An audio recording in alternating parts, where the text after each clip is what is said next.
الله الرحمن الرحيم. ربنا لا تؤاخذنا إن نسينا أو أخطأنا. ربنا ولا تحمل علينا إصرا كما حملته على الذين من قبلنا. ربنا ولا تحملنا ما لا طاقة لنا به واعف عنا واغفر لنا وارحمنا أنت مولانا فانصرنا على القوم الكافرين. صدق اللہ مولانا العظیم. جنرل سید عاصم منیر، نشان امتیاز چیف آف دی آرمی اسٹاف میجر جنرل افتخار حسن چودھری، کمانڈانٹ پاکستان ملٹری اکیڈمی، graduating cadets 151st PMA long course, 70 integrated course and 25th lady cadet course, faculty members, distinguished guests, ladies and gentlemen, Assalamu alaikum. It is indeed a matter of great pleasure for me to witness the passing out parade this morning. I congratulate the cadets here today on reaching this important milestone in their careers and commend their outstanding display of skill, agility, and youthful exuberance. I also extend my felicitations to the passing out cadets from friendly countries including Qatar, Iraq, Bangladesh, and Nepal. أخي الكريم طلاب من دولة القطر وعمان، أهلا وسهلا ومبروك جدا. طبعا أنتم ضيوف لكن إخوان. I also want to say, and as you all know, it is in our centuries-old tradition to welcome guests with open arms like part of the family, and within no time, strangers become friends for all times to come. My dear cadets, you have earned the honor of joining one of the finest armies in the world. Our armed forces are a symbol of valor, exemplary discipline, and unwavering commitment to the nation. Your journey here at this esteemed academy is only the continuation of a long legacy of your predecessors who crossed oceans in the defense of their faith and belief. Today, you have been transformed into the custodians of the vision of our great Qaid, Muhammad Ali Jinnah, and his golden principles of faith, unity, and discipline.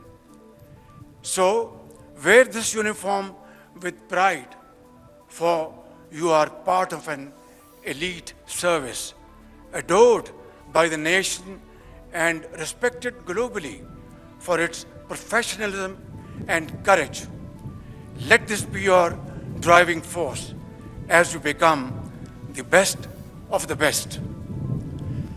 Ladies and gentlemen, after a period of economic stagnation, Alhamdulillah, Pakistan is taking bold strides toward visible economic recovery. Although it's a long journey, full of challenges, but inshallah, with your prayers and Allah Almighty's blessings, we will negotiate our way forward with a sense of great vision and commitment.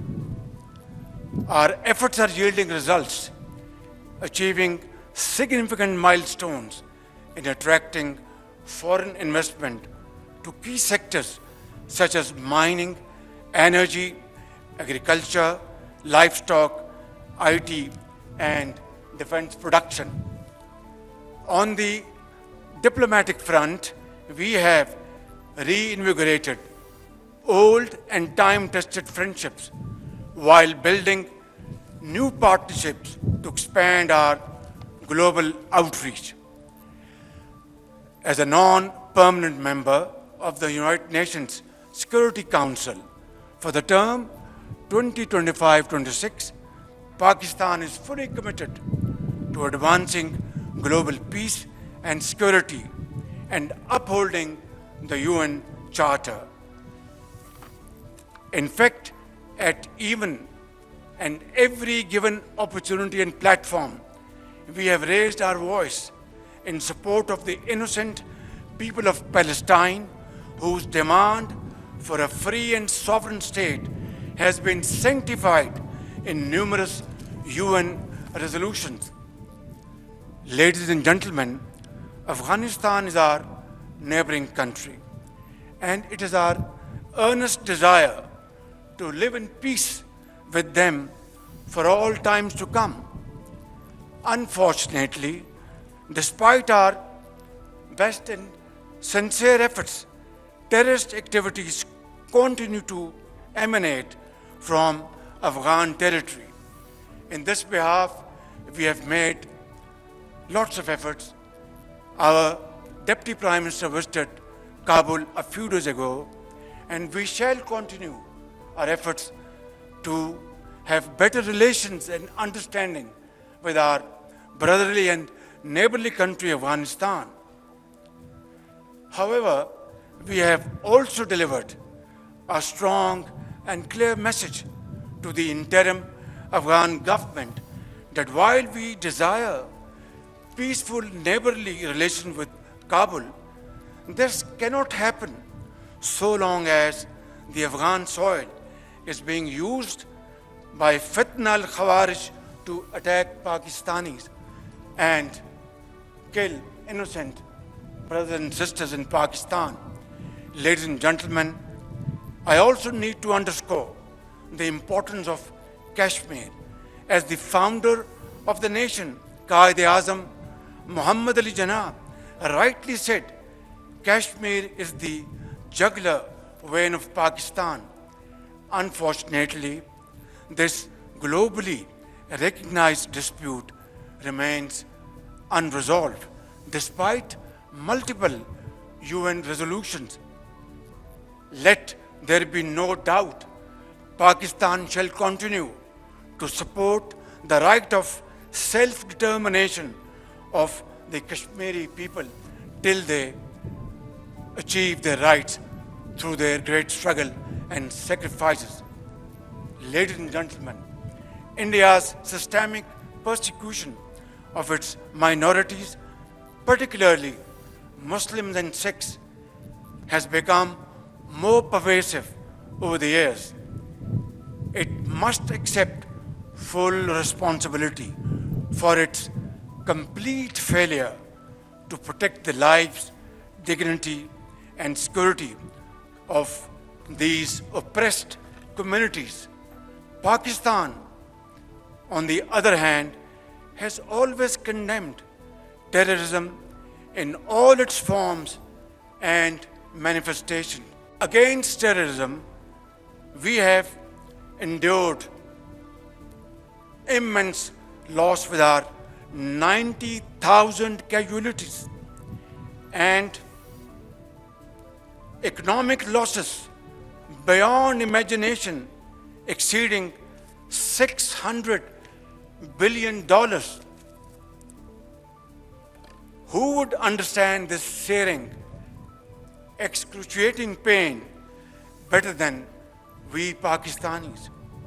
Who has given more human sacrifices than Pakistan to counter terrorism?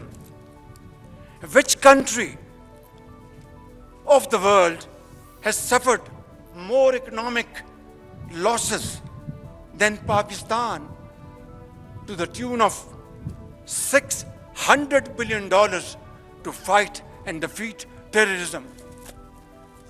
I think, ladies and gentlemen, there cannot be a more powerful manifestation of our commitment that we would not tolerate any kind of terrorism of any hue and color.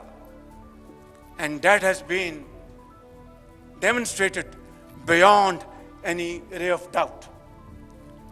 On the contrary, our eastern neighbor continues a pattern of exploitation, leveling baseless allegations and false accusations without credible investigation or verifiable evidence.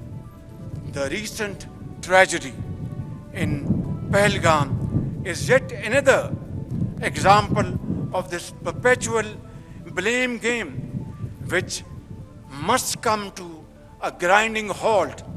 And now, continuing with its role as a responsible country, Pakistan is open to participate in any neutral, transparent, and credible investigation.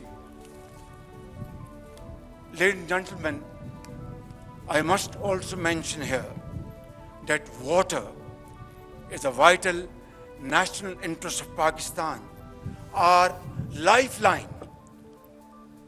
And for our 240 million people, let there be no doubt at all, its availability would be safeguarded at all cost and under all circumstances, inshallah.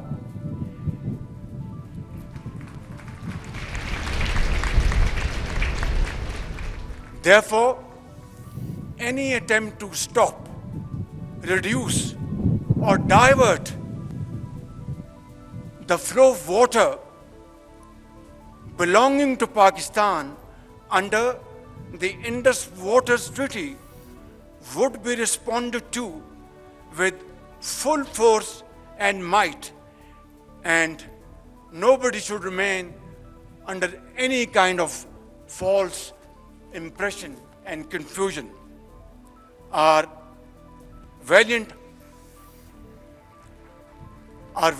armed forces remain fully capable and prepared to defend the country's sovereignty and its territorial integrity against any misadventure, as clearly demonstrated by its measured yet resolute response to India's reckless incursion in February 2019. Therefore, I would like to make it clear in all humility, but with fullest confidence at my command, on behalf of the people of Pakistan and our armed forces, that this nation of 240 million people stands united by and behind our brave armed forces and ready to safeguard every inch of our homeland, Pakistan. And let this message be loud and clear for all and sundry. Peace is our preference, but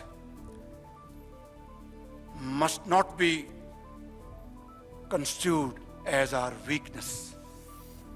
We will and we shall never compromise on our dignity and security of our beloved Pakistan.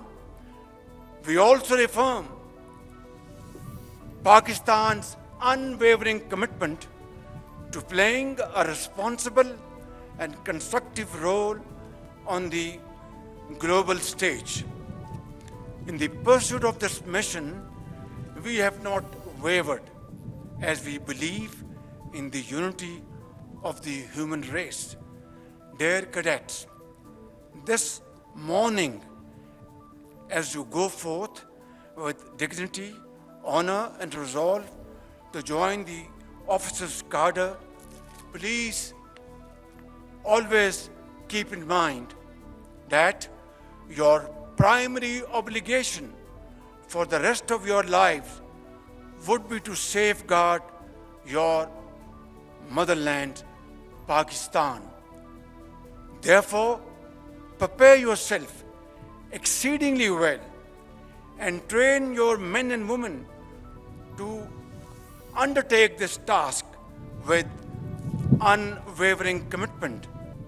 I am confident that through the strength of your character and impeccable display of commitment, you will continue to uphold the traditions of your glorious institution. Finally, I would like to submit, खूने दिल दे के निखारेंगे रुखे बरगे गुलाब, खूने दिल दे के निखारेंगे रुखे बरगे गुलाब, हमने गुलशन के तहफ़्फ़ुज़ की कसम खाई है. पाकिस्तान आर्मी जिंदाबाद, पाकिस्तान पाइंदाबाद.